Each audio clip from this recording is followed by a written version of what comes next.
It's a video that all, or more than likely like some of you have been waiting for. My second Q&A on the channel. Now, this one is a little bit bigger than the last one. The last one, my first Q&A, damn good video. If you haven't seen that, go check it out. My 100 subscriber special Q&A. This video, it's probably going to go a fair bit longer. There's a bunch more questions, so plenty to talk about.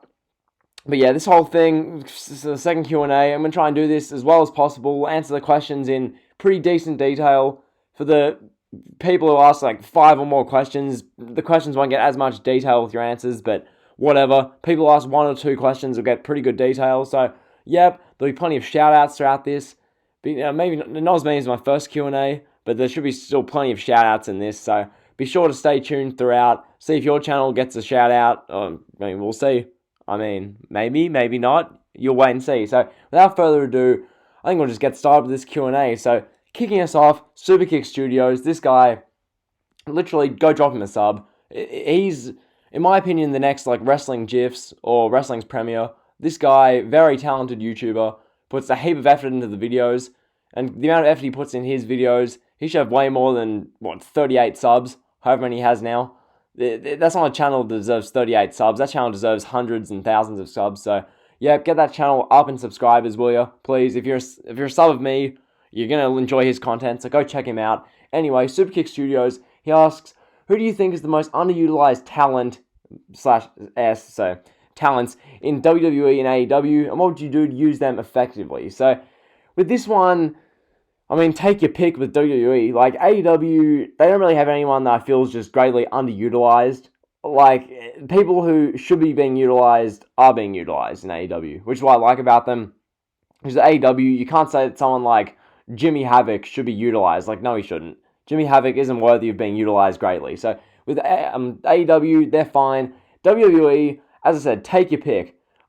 Before this, a couple months ago, we've said Drew McIntyre. That's not the case anymore. I've always had Cesaro as the main one for years.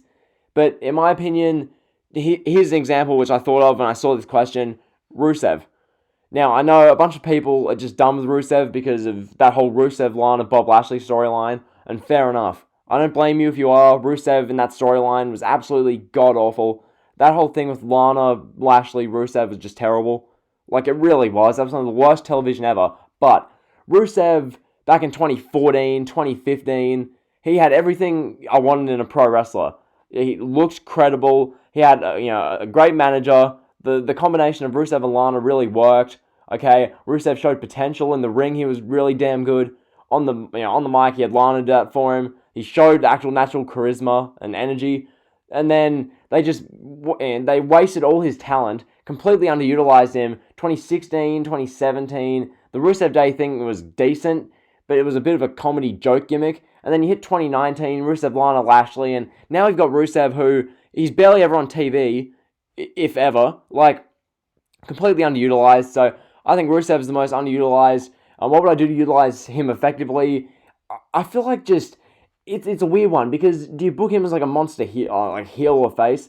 I think turn him heel right away, because him as a babyface, people are just going to think of Rusev, Lana, Bob Lashley again, which is a disaster. So turn him heel, make him a dominant heel again, give him like a heel manager or something. Try and recreate the 2014-15 thing to the best of your abilities, because that Rusev is the best Rusev. So that's what I do, and that's your first question. Superkick Studios also asks, who do you think is the most overrated wrestler in AEW or WWE?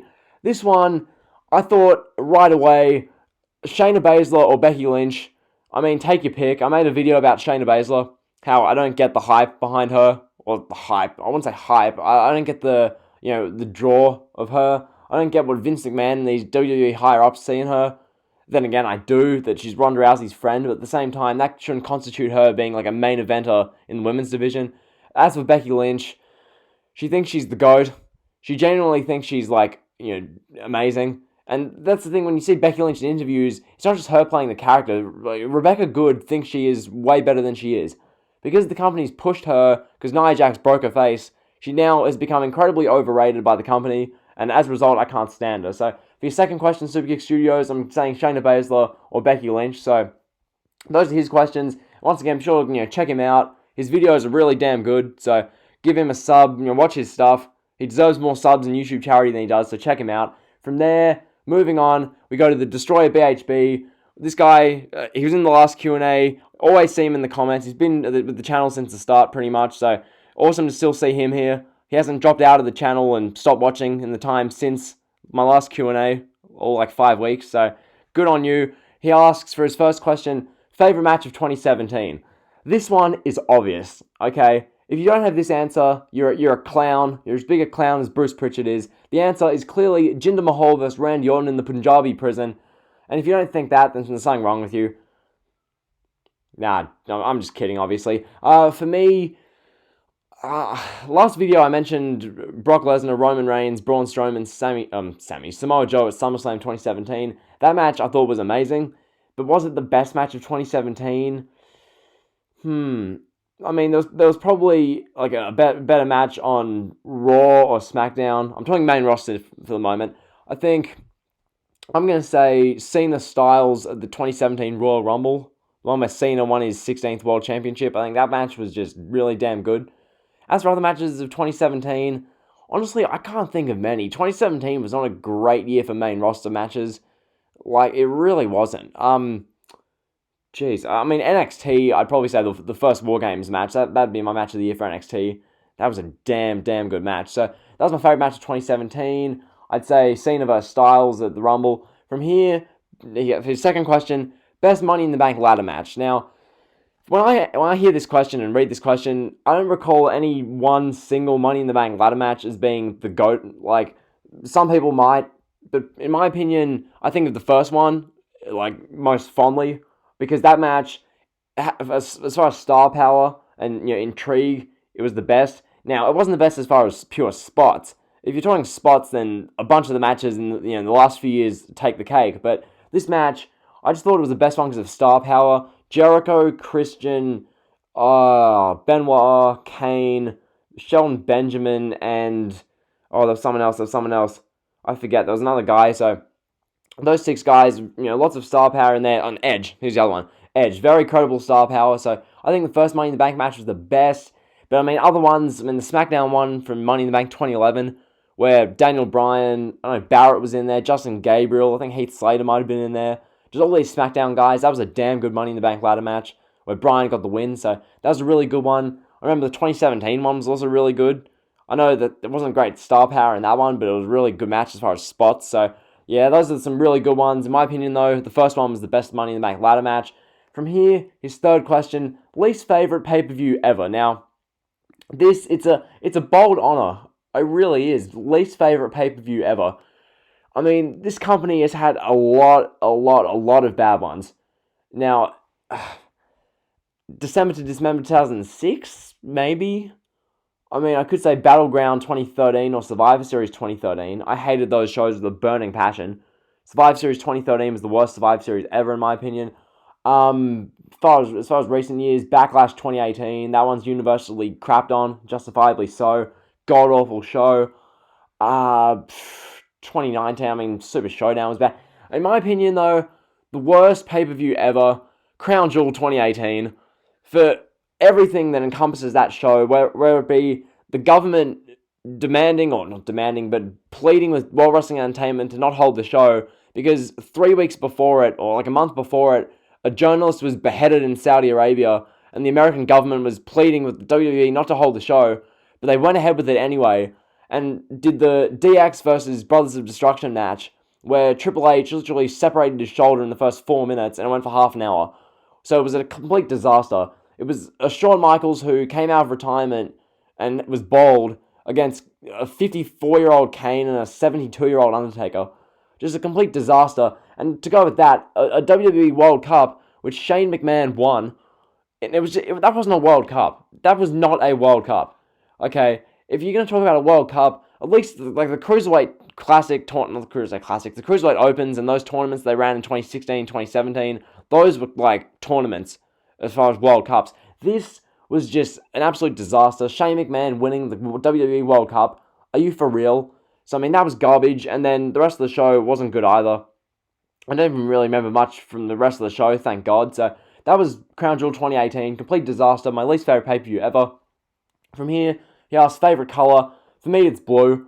I prefer like a darker blue, but this is my personal preference. There's no real, backing behind that, but I just like the color blue. And then his fifth question, what was the best pay-per-view of 2018? Now, I'm not even going to mention NXT for this one, because if we're talking NXT, New Orleans was better than War Games 2, but I prefer War Games 2 just for selfish reasons. Anyway, New Orleans or War Games 2 for best pay-per-view, but if we're talking WWE main roster, I'd say Survivor Series, because of, I remember they had 4 genuine 4-star matches.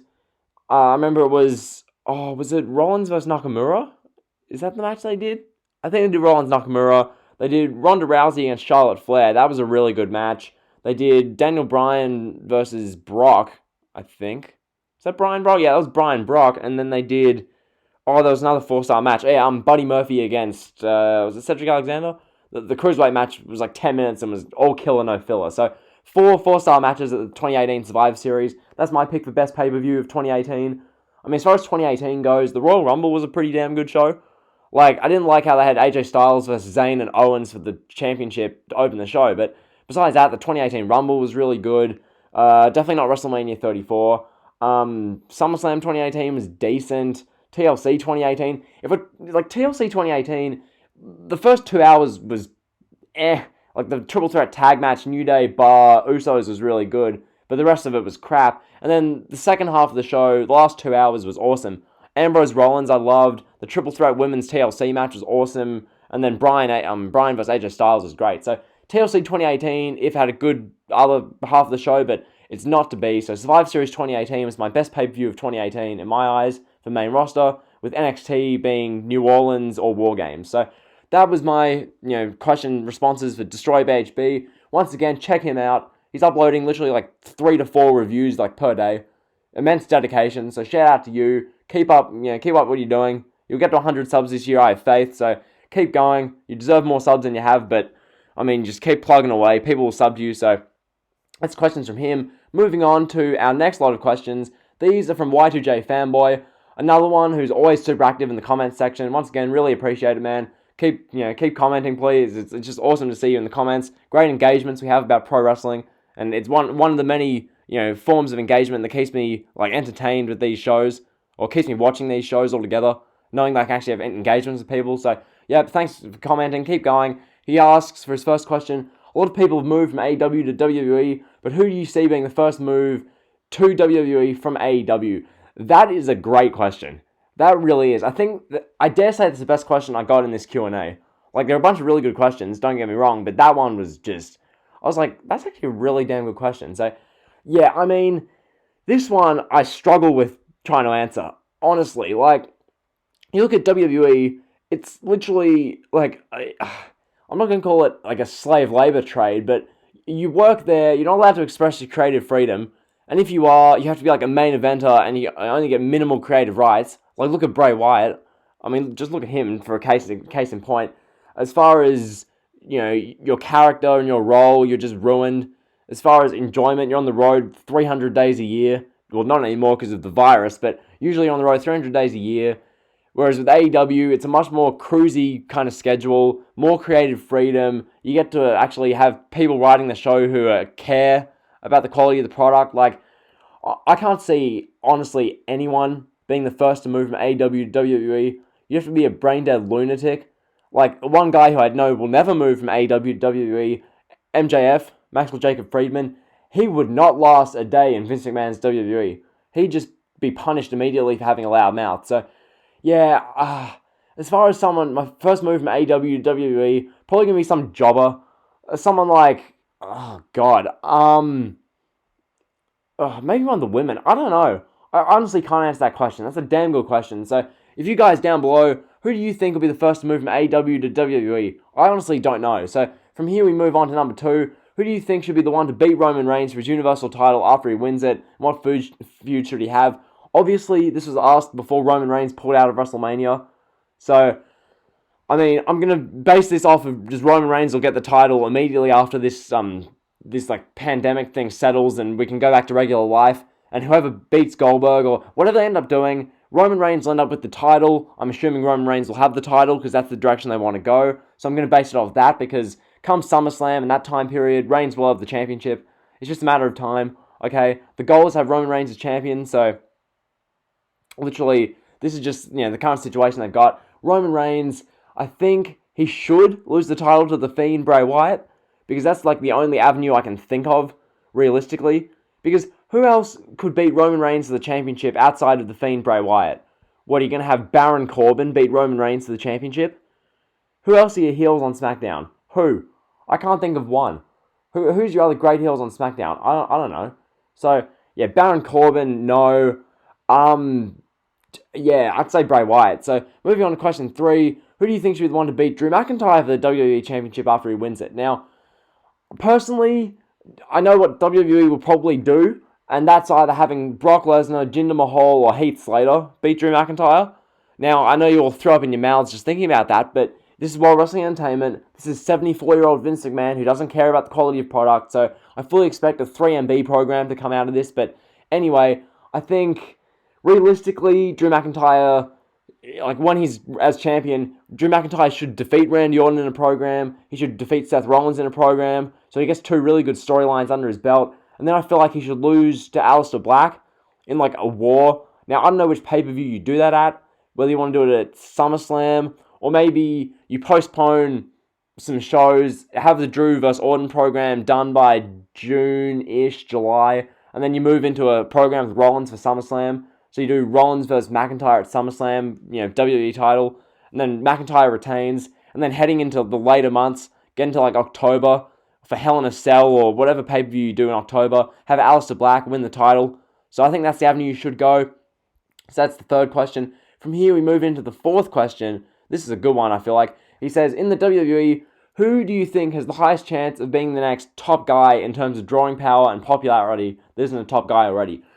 This one, honestly, it's another one where I just can't see who's going to be the top guy under this Vince McMahon WWE 2020 umbrella. Because this is Vinnie Mac. Vince will rule these shows until the day he dies. And you hate to see that, but that's what will end up happening. As far as who I think will be the next top guy, Drew McIntyre should. Because when I look at Drew McIntyre, I look at someone who... Oh, do I make this comparison? Stuff it. I look at Drew McIntyre as like a Scottish Batista.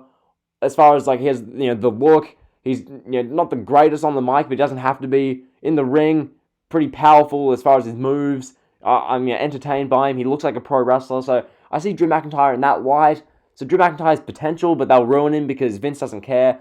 Someone like Keith Lee, I thought of for this question, but I look at his body shape, and Vince, he'll have this brainwave overnight. Like Vince will push Keith Lee for 2 months and then be like, he's fat, not going to push him, and just bury him. So that's my answer for question 4.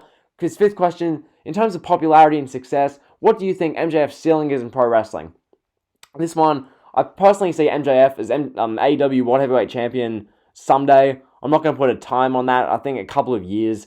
I think as far as AEW, MJF is definitely, as far as charisma and entertainment value, the best, like, on the mic, best talker, best heel in pro wrestling, without a doubt. I think it's only a matter of time before he becomes, like, a champion. When AEW bring in a secondary title, MJF will be winning that for sure. I can imagine MJF versus Darby Allin in, like, a program. MJF, insulting Darby Allin for, all his, his past and his troubles. And he'll be really scathing on the mic. And Darby Allin, you'll get real, like, babyface sympathy for him. So I see that program being awesome. I see MJF versus a bunch of other baby faces, MJF versus Cody for the secondary title, all this stuff. But I think, MJF one day will be AEW World Champion. So those are the questions from YDJ Fanboy. Once again, go subscribe to him. Okay, give him a sub so he deserves it. From here, our next set of questions from Brian Barrett. He, been commenting pretty recently, so good on you, man. So keep commenting, please. It's great to see you down in the comments. So his first question he asks, what do you think WWE will be in 2 years? This one is kind of rough sounding as it is. It really just boils down to this. If Vince McMahon is dead, then it's going to be a completely different company altogether. It's going to be just something to behold. What WWE will be in 2 years, I'd be fascinated to see if Vince is gone. If Vince is still at the helm and he's still alive, he'll be turning 77, I believe, or around there. So I expect it'll be the same thing as it is now. Roman Reigns, Charlotte Flair, Seth Rollins, Becky Lynch, Brock Lesnar. That's what I expect. I think it'll be the same thing in 2 years as it is now. Because where were we 2 years ago? 2 years ago it was Roman Reigns, Brock Lesnar, Charlotte Flair. We didn't have Becky Lynch, but we had Rollins. So it's just been the same thing in 2 years' time. I feel like people like Drew McIntyre and Angel Garza and Keith Lee and all these people who, at the moment, we look at as in really promising positions, they'll just be shoved down and buried. So that's my answer for that one. For question 2, he asks, NXT or AEW and why? AEW is my answer because mainstream star power, Chris Jericho, Jon Moxley, Cody, MJF, those guys in themselves entertain me more than anyone on NXT. Honestly, as far as promos and what they do in segments, as well as just Jericho, his star power transcends anyone in NXT by far. NXT also just feels like a bit of a niche kind of show. Like, it really does. The product just feels niche, given, like, I don't know. You compare it to AEW and the arenas, it just feels niche. So that's my answer there. Question 3, who do you think is the GOAT of wrestling? This one is a really tough question because, look, I would say someone like a Hulk Hogan, because without him, there'd be no pro wrestling at the moment. He brought in a bulk of the fan base in the 80s. But then I look at someone like people like Austin or The Rock. I think they're just exceptional. Or then do you look at longevity? Do you look at someone like a Ric Flair, an Undertaker, a Chris Jericho, a Shawn Michaels, those guys? Personally, I think it's any one of those guys, Flair, Undertaker, Michaels, or Jericho. I think as far as reinventing himself goes, I'd say Jericho's the GOAT of pro wrestling. As far as just being a top star, Undertaker's the GOAT. As far as being just a great, transcending wrestler, Ric Flair, and it's kind of same with Michaels. So honestly, I can't name one. I want to say Jericho at the moment, given what he's doing, but then again, so that's his question there. His 4th question, do you think The Miz is underrated? Hell, God, no. He's definitely not underrated. Look at his resume. As far as his accolades, his achievements, that man is not underrated. Okay, he'll have a WWE contract till the day he dies. He'll have a reality show till the day he dies. He is not underrated in the slightest. Literally, he's a WWE lifer who has main evented WrestleMania. Just crazy to think. He's been WWE champion, Money in the Bank. He's been like a 9-time Intercontinental champion, US champion a bunch of times, bunch of tag team title reigns, a bunch of Slammy awards. Surprised he hasn't won a Royal Rumble yet. Like, he's just won everything, so he's not underrated without doubt. From here, his 5th question, do you think there'll ever be someone like John Cena again? My simple answer is no, because the look and mic skills combination is so rare, and granted, Vince McMahon stuffed up the John Cena push, he really did, but then again, fans got behind Cena, you got the pulverizing 50-50 Cena kind of thing, and some arenas it was 70-30 cheers, some 70-30 boos, whereas someone like Roman Reigns doesn't have the mic skills, the way he's pushed is unorganic and forced. And then you look at Vince, with him at the helm, he's not going to push anyone above Roman, so we're not going to get anyone like Cena again for at least a couple of years. From here, his 6th and final question, do you think The Fiend will get another title reign? Personally, I'd love him to get another title reign. I think he should win it from Roman Reigns. That's what I think should happen, because what's Bray Wyatt going to do if he doesn't win the title? Nothing. So Bray Wyatt should win the title from Reigns, but this is Bruce and SmackDown, so Bray Wyatt probably won't win the title back again, so sadly. So those are his questions. Brian Barrett, shout out to you. From here, King of Wrestling Reviewer 98. This guy, another one of these wrestling reviewers who just plugs away at these reviews. Every day, 2 to 3 new reviews, just crazy dedication. Big shout out to you. You deserve more subs than you have. How do you only have low 50s, 50s, somewhere like that?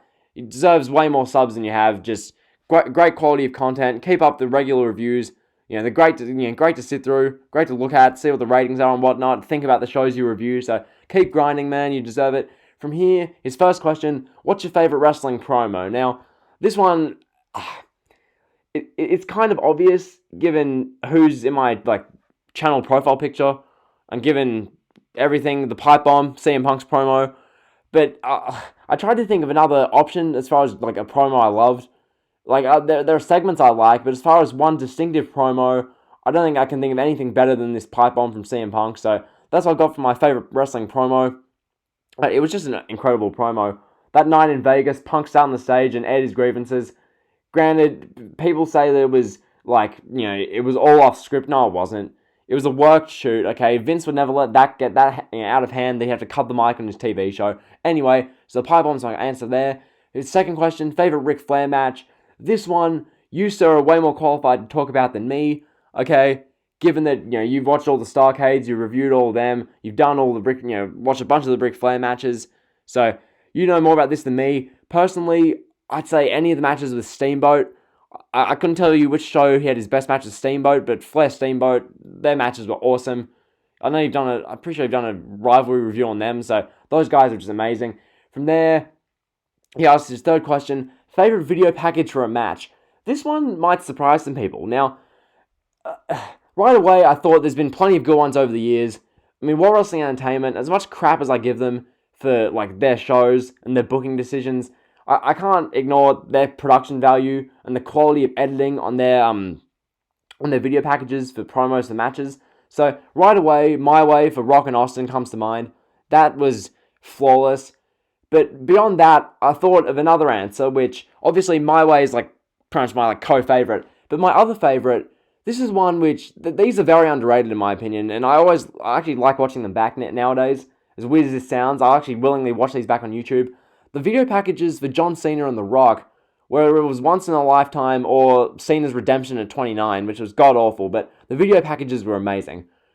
Serious, I'm being dead serious. Those video packages, I remember going into WrestleMania 28, you had the one for The Rock, where you see, The Rock doing his, he's dripping sweat, and he's doing his exercise in the gym, and all that. And then they've got the song Invincible playing, which I love that song by MGK. That was awesome, Invincible. So that song was the backing track for all of that. And then you had John Cena's one, where I remember the one where he was in Hard Knocks Gym, and you have all the NXT FCW guys at the time. So you had Leaki, Roman Reigns, Rollins, Xavier Woods, Big E. They're all at his gym, and they're all talking about how Cena, the fact that he can give them as rookies all this time as he's the great of the business. I remember that so distinctively because they're such great video packages.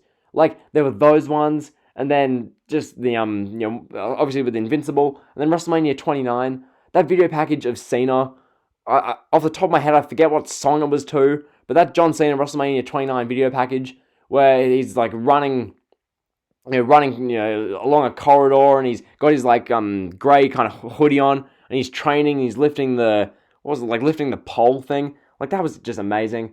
It was such an amazing video package. Granted, the WrestleMania 29 Cena and Rock was crap, but that package was awesome. I've gone on about this way longer than I should have, but I felt like I want to get off my chest. So from here, his fourth question, who do you see beating Jon Moxley for the AEW World Heavyweight Championship? This one, I've thought this ever since Prince Jericho had the title last year. I think Kenny Omega at All Out, that's I think the avenue they're going to go. Now, I don't think Cody's going to get this title for at least a year and a half, 2 years. They're really holding off on Cody. I think Cody will be, here's what I think they'll do. When they introduce, a secondary championship, Cody will be the one who'll really be, the standard bearer for that title. And it'll really be, Cody is the first secondary champion. And then you have to really take that title off Cody. Whether MJF beats Cody to win that title, or you have Brody Lee or Lance Archer beat Cody to win that secondary title. That's what I think they'll do. As far as who's going to beat Moxley for the World Championship, I feel like you're going to go with Kenny Omega. Now, when they do this, I think they're going to do it all out. That's what I think they're going to do. Let Moxley have a decent reign. Don't just, hot potato the title. Let Moxley have a really good reign. Have him beat Hager, and then maybe have a rematch with Jericho, and then maybe have a match with Park, and a match with someone else. Try and get another credible opponent in there. And then from there, you can have Moxley lose the title to Omega at All Out. So that's where I think they'll go with there. From here, fifth question, favorite movie. Easy question. Any WWE home video, straight to DVD film starring The Miz. So those are the questions from King of Wrestling Reviewer 98. Definitely check him out. Chuck him a sub. He deserves more subs than he has, so check him out. So that's him. From here, we move on. The next guy, Cody Mitchell. He asks, what do you think is the biggest difference between WWE stars of today and of the past as far as getting over? This one, pretty easy question in my opinion. The level of scripting and overproduction nowadays, it just means that no talent can be themselves. So we don't get to see the true ability of these performers. Take someone like Roman Reigns. Genuinely, Joe Anoa'i is a super cool guy. You see him in random YouTube clips doing media and stuff, not as the Roman Reigns character, but as Joe. He's such a cool guy. He's such a likable dude. I can see why backstage they love him.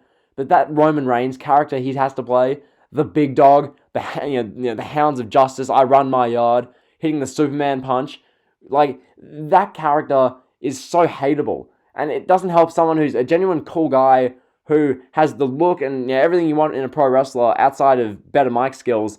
Someone like that just doesn't have the platform to be great because the company holds him back. And granted, Reigns might have amazing mic skills, but we don't get to see that because of how he's scripted. So Roman Reigns is a prime example of why stars of today can't get over just the level of scripting, overproduction, micromanagement. That's why I think they can't get big stars today. Because back in the Attitude Era, even if the promos were scripted, they were scripted really well. But for the most part, I believe it was like bullet points, that kind of thing. So anyway, his second question, he asks, what's your favorite WWE game from the last decade? This one, because we're talking last decade here, so SmackDown vs. Raw 2011 or WWE 2K13 or 14. I'd say 2K14 because that one had the 30 years of WrestleMania mode, and I remember playing that and enjoying it, so that's my answer there. So yeah, thanks Cody Mitchell for the questions. Shout out to you. From here, we move on to JT Dangerously. He asks, who is / was or still is your favorite wrestler of all time? This one, I answered last Q&A. It's in my channel profile pic. CM Punk or Steve Austin. They're my favorite wrestlers of all time. Personally, I mean, I have a bunch of guys who I like. I think Chris Jericho is like a close third for me. Or him and The Rock. Jericho and The Rock I just think are amazing. But Punk and Austin, just their entertainment value, promo skills. Like Punk in his prime, 2011 to 2013 was just, he was amazing, incredibly entertaining. Austin in his peak from 97 through 2001, awesome. So that's what I've got there. From here, second question, your personal 5 best matches ever. That's getting a whole dedicated video. Okay, I'm not doing a video within a video for that one. That's getting a whole separate video. So look out for that one. That video is gonna be dedicated to you, Mr. Dangerously. God, that sounds cringe. I'm sorry, JT, but yeah. So that's what I'll be doing with that. Keep commenting down below, man. It's really appreciated when you do that. So great engagements down there. Shout out to you. From here, we move on to the notorious MAC, whatever you want to go with. The Notorious, I don't really know. I probably butchered that and you probably want to unsubscribe right now. But anyway, he asks, do you think there should be an NJPW versus AEW Super Show? And if so, name 3 matches you would like to see on it. This one is interesting because a bunch of the top guys in AEW have worked in Japan. So we've seen a bunch of the matches I want to see already. Personally, I want to see Kenny Omega, Kazuchika Okada again. Why not? I know we've seen them wrestle for 64 minutes in a match. We've seen them wrestle for 45 minutes. But why not? If they're doing a Super Show, have them wrestle again. I mean, it's never going to be a bad match. It's going to be 5 stars or 6 stars. So I think that match is the one to go with. Will Ospreay versus Cody. I think that one would be awesome. Now, whether they've done that already or not, I don't know. I don't follow the independent match scene and the Japanese wrestling scene as much as I probably should. But Will Ospreay versus Cody, I think it'd be awesome. If that match has happened, link me to it because I want to see it. Will Ospreay, Kenny Omega, that's another one. If I like to see that. I think the Bullet Club versus the Death Triangle, that's another one. I think it'd be pretty cool. And yeah, so those are my matches for NJPW, AEW Super Show. So hopefully I answered that question in enough detail for you, man. So that's his question. From here, we're going to finish off with a whopping 8 questions from the man Brian Talks Wrestling. This, oh boy, fair few to answer here. Jeez. Okay, so I'll go through this. I'm going to try and give each question a bunch of detail now. So, question 1. Who do you think should have broken the streak? This one, when I really think about this, honestly, I think Brock Lesnar was the way to go. Because I think the backlash, if you had John Cena break the streak, would have been just, oh god, it would have been horrible. And granted, would you have had Cena break the streak at 30? I don't know. It's a really touchy subject. At the time, you've had a major backlash. And like, with something like this, the way they've used Brock in the time since, it's been justified Brock breaking the streak. Now, when I really think about your question, I think, who would I have wanted else to break the streak? Personally, I think that man's Shawn Michaels. Because WrestleMania 26, I think that would have been, or WrestleMania 25, whichever one you wanted to do. I think WrestleMania 25 would have been a damn good time to do it. Have that, greatest match ever. Have Michaels, hit the moonsault, and then hit Sweet Chin Music. 1, 2, 3. Undertaker gets pinned. Streak ends 17-1. That's what I think they could have easily gone with. And if they did that, they would have got no backlash. No one would have backlashed Shawn Michaels breaking the streak. Now, granted, Michaels was in the 9th inning of his career. But at the same time, it's the Heartbreak Kid, Shawn Michaels, Mr. WrestleMania, at WrestleMania, proving why he's the best performer in the history of that event. Okay, that match at WrestleMania 25 was just phenomenal on all fronts. It was a great match. So I think if Michaels broke it at that event, it would have been awesome. If not, well, I mean, Brock, I'm fine with him breaking it at 30. I think Cena at 30 could have been an option, but that would have got universal backlash. But yeah, that's about it, really. Because you need big stars to beat big stars. Like, you can't have someone like Bray Wyatt beat the Streak. You couldn't have. It wouldn't have worked. It just wouldn't have. So that's my answer for that one. So moving on to your second question, who's the better heel, MJF or Randy Orton? For me, this question is kind of obvious, I feel like, because Randy Orton, when he wants to turn it on, he can be an incredible heel, i.e. at the moment versus Edge. Randy Orton versus Edge, this whole program, Randy Orton's been amazing. So I think in that regard, it's Randy Orton. But then again, I can't go past MJF. Now granted, MJF hasn't had as big a sample size of being a heel. Like Randy Orton has had like a 17-year career to have just a bunch of heel antics, like punting Stephanie McMahon and all these heel things Randy Orton's done over the years. But then again, MJF is just so much more entertaining. Like, outside of this current stuff Orton's doing with Edge, I'm just going to say MJF. MJF is a better heel than Randy Orton, so that was his second question. His third question, he asks, do you think WWE 2K20 is better than SmackDown is right now? That, my friend, is a great question. Personally, I think SmackDown is worse. Hear me out. This is because SmackDown and Bruce have the chance to fix how bad their show is each week. They have the opportunity to make their shows like much better week to week. But they just don't. They keep producing horrible content week in, week out. WWE 2K20, yes, is one of the worst video games ever made. Not just wrestling games, one of the worst games ever made. It's terrible. But, that being said, given how games are made, if it's that bad from launch, it's not going to be saved for the cycle, so it's come to be expected. I'm not saying that SmackDown being worse than WWE 2K20 makes 2K20 good. It's horrible, but I think SmackDown's just worse, so I mean, great question, really is, but I don't know. So, from here, his fourth question, Shinsuke Nakamura as a face or a heel. Personally, a babyface with a manager to do the talking for him would be good, or like a heel that wins. I don't know, really. I mean, Shinsuke Nakamura's whole thing is that, like, the in-ring and is, like, charisma in the ring, I guess. He's not really, like, a talker, so it doesn't really matter with Shinsuke. He can be either, as long as you have him win and look credible, but they don't do that, so yeah, I don't really know. I guess I'll say Shinsuke Nakamura as a heel, but I'm not really one to talk. From here, number 5, Daniel Bryan is a heel or a face. He's very good at both. Like that, Planet Champion Daniel Bryan thing in 2018-19 was amazing. But, I don't know.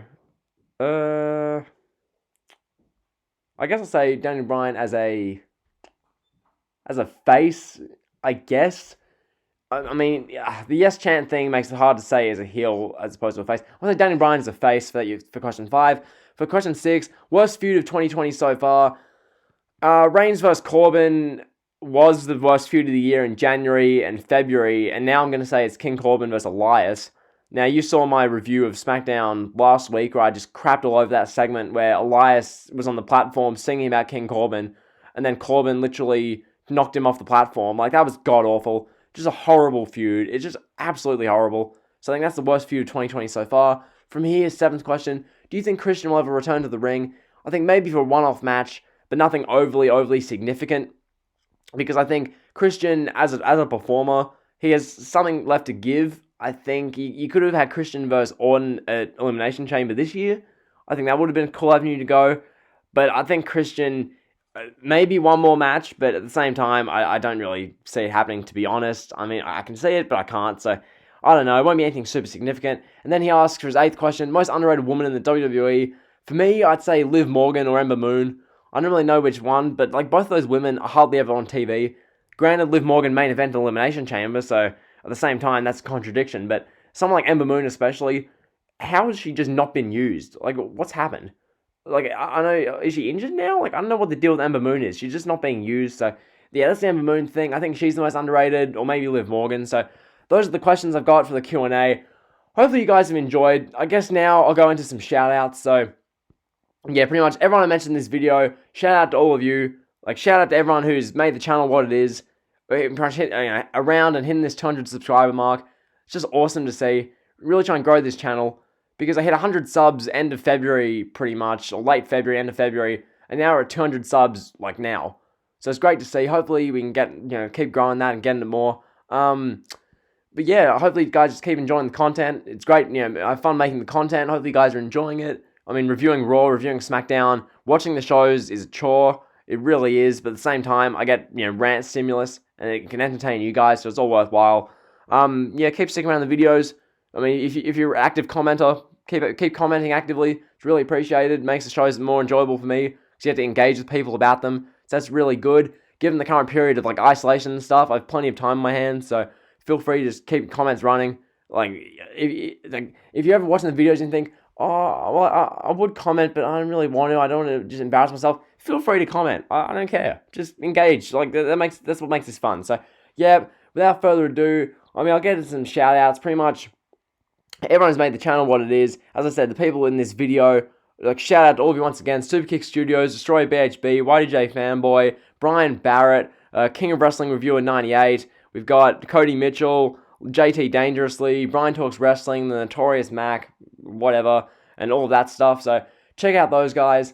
Thanks for asking questions. But yeah, there's a bunch of people involved in this channel. Anyone who's a regular commenter who you see down below, just, check them out. I mean, Killer Cam, obviously, big part of the channel. Michael, I forget what numbers he is, but I'll put it on screen now. Check out his stuff. Really good wrestling reviews.